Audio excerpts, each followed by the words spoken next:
Okay, so off the bat, I apologize. This is going to be a long video, but if you have any interest in narcissism, I advise that you watch it. So for those of you that don't know me, I am a diagnosed narcissist. I'm actually diagnosed with narcissistic personality disorder. And if you've ever watched my content before, you probably know there's a lot of misinformation out there about narcissism. And a lot of people have asked me why that is. What is this cultural phenomenon that has led to all this misinformation? And I actually have the answer here, and it lies in some of the history behind the DSM and psychology. So if you're not aware, the DSM is the Diagnostic and Statistical Manual of Mental Disorders. This is what people use to diagnose mental disorders, and a lot of times actually conduct research on these disorders using the criteria within them. And this does include narcissistic personality disorder.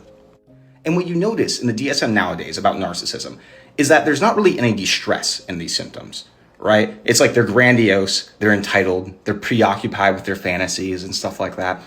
This isn't a picture of somebody who is suffering as somebody with, if you have a mental illness, you should be suffering, hence why it is a disease and not just a description of a crappy person. And in the general criteria of personality disorders, it says that you have to have impairment in your life in either your work or your interpersonal relationships or have clinically significant distress. And nothing about the disorder right now in the DSM describes that. And now why is that? To understand this,